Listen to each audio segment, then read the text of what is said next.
Young at Heart by Pam Young. Do not tick off a kink.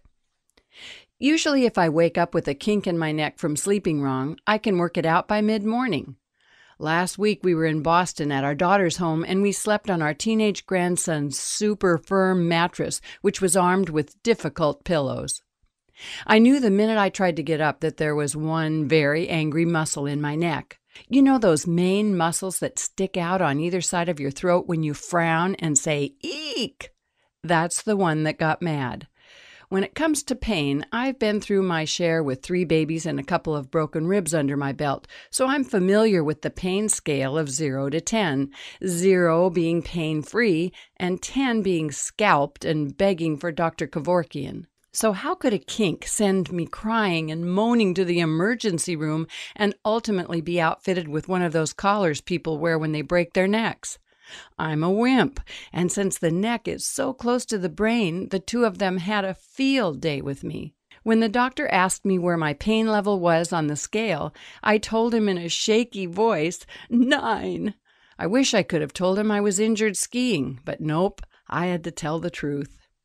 I learned that the neck muscles are in charge of whether or not your head stays upright, and they take their job very seriously.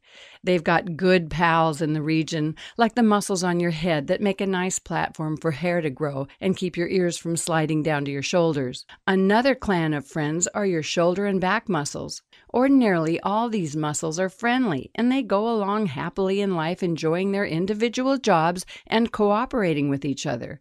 But when that one neck muscle got ticked off, they all forgot their lifelong alliances, forgot their jobs and responsibilities, and a territorial war ensued. That left me frozen in a chair, popping narcotics and pinned by the pain. This whole experience has made me wonder how football players do it. We love to watch football, and I'm always amazed at what players will do to keep playing. I remember the first time I heard an announcer say, "So-and-so is playing hurt." I couldn't believe that a coach from a big-deal professional football league would allow that sort of childish behavior from one of his players. I thought, if I were that guy's coach, I'd pull him out of the game and let him be an example to the rest of the team if they ever even thought about pretending to be hurt. My husband Terry explained to me that the player was playing in spite of his injury, not that he didn't have one.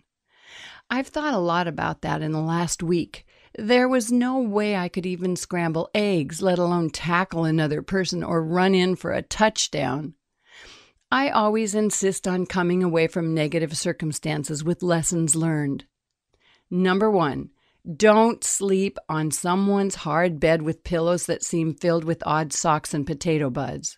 2, have compassion for those who suffer from chronic pain. 3, queens can turn mean. Let me explain. From my painful perch in Terry's recliner in the living room, I had to ask him for everything: water, food, blanket, heating pad, ice, time, phone, meds, and help to get out of the chair to go to the bathroom. He has a hearing problem, so often I had to repeat my order using a louder and harsher voice. He was wonderful at first, but by the 3rd day, he started staying away for longer and longer periods of time. I can't blame him because I turned into a dictatorial shrew.